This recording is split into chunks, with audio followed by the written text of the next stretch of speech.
Hey guys, today we've got a Zenbook on the Lazy Boy. Today we're going to take a look at my semi-new ASUS Zenbook. I've been using it as my daily device for the past around 6 months. And honestly, its thin, capable design really has stolen the limelight from my main desktop. Now, the desktop is more powerful in almost every way. I'll bring it up on screen here, but it does lack one very awesome feature of the Zenbook, which is portability. When I'm bouncing between my parents' house, my girlfriend's house, my place, it's very nice to have something that I can play games with anyone in my family, anytime. And this thing is capable of even running modded Minecraft, which is awesome to see. Albeit, some packs you probably aren't going to want to run on this. As you can see on the right side here, we've got 2 Type-C ports. We've also got a headphone jack and an HDMI. And on the left side, all we've got is a USB port and some vents, which is always nice to have. But all in all, it is really light. As you can see, I'm holding it here with one hand. When I'm able to stay in bed and play all these AAA games, it is really hard to want to get up and go all the way to my desktop, which is a testament to how awesome this device is. And most of the time, at least for me, when I'm getting on a computer, it isn't necessarily to boot up the newest AAA game. So something like this for just doing web tasks, Netflix, YouTube, a lot of that kind of stuff, it's perfect. For a lot of the games you're going to be playing, it will run awesome. Fortnite, Minecraft, we'll take a look at that later. And I mean, it really is effortless to pack with you and just take anywhere. Funny enough, the original box it does come with acts as a sort of briefcase. Although right after praising it and doing all this, shooting the video, I did break the cardboard that holds the handle in place. So maybe get a carrying case. But when I am done using the device, I just naturally put it back into the box it came in. And even though walking around with a cardboard box is a little goofy, it does get the job done surprisingly well. But as you can see here, this part in the back lifts up when you open the box. And I'll try to catch that on camera here. Yeah, you can see that lifting and closing.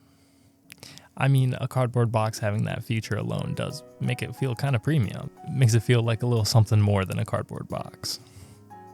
In the original packing, it does have these little compartments off to each side. I do like to carry some things with me. Right here I've got an NVMe hooked up to a USB enclosure, but I do find having something like that is nice to have to carry around your games and movies in case something gets full on your computer. Nice to have important things on there. And I do have another one still in packaging, just in case. So I mean, the box they give you, you can already kind of make this your own personal workstation, And in the right side here, I do keep a SATA drive. I have a USB Type-C enclosure for this as well. I just don't have it in the box. But on this right side, I also do like to keep the charger here as well. That is a 1 terabyte SATA drive. But yeah, this packaging, I really like to praise ASUS for that. It is awesome. Now into the good stuff. The laptop itself has a 1920 by 1200 OLED display, running at 60 Hz. OLED, it's the future. I wish everything had it. And at the top you can see it blinking up there. That is the face unlock, Windows Hello, and honestly it has worked really well. It also does have a little switch so you can open and close the camera, which I really like. I usually keep it closed, so usually I'm just putting in my little password, my PIN. But it does work really well when I do have it open. As you can tell when we turned on the system, it does have a backlit keyboard. For how much I use it at night, it's really nice. Then it's also got the Copilot there. And taking a look at the touchpad, this thing is pretty large and you're never running out of track space. It's awesome. Using this, I'm never really thinking I wish I had a mouse, unless it's for gaming. And CPU wise for the system, right here it's got a sticker. It's got the Intel Core Ultra 7 255H Evo Edition, a really nice CPU. And for graphics, it also has a sticker, Intel Arc. Inside it's got 140T, 8 gigabytes of video RAM. I believe that is shared with the actual RAM, which we have 16 gigabytes of DDR5. It did come with 512 gigabytes of storage. I did go ahead and swap that NVMe for a 2 terabyte drive. But for the average user, I think 512, that's usually fine. I did pick this up at Best Buy for around $800, maybe $850, and I think you could safely recommend this computer to pretty much anybody. I could see it being a really good deal for college students in particular, and especially right now if you wanted something a little bit more powerful, a little bit more capable than the MacBook Neo.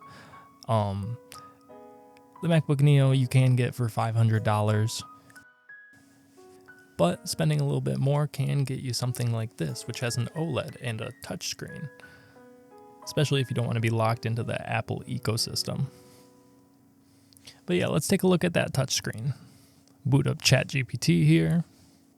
But yeah, I don't understand why Apple doesn't do OLED touchscreens on their laptops. I mean, they do it on their iPads, they do it on their phones.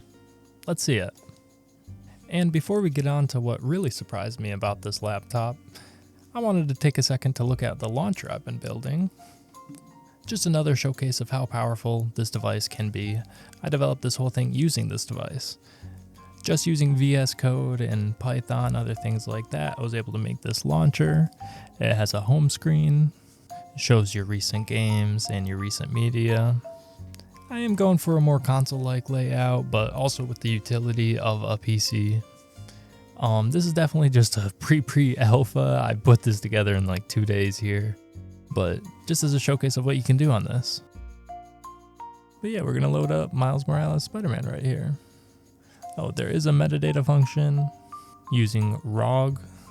But yeah, as you can see, it's not really working to launch the game I wanted. It launched Jackbox instead, which is cool. We love Jackbox, but not what we're going for.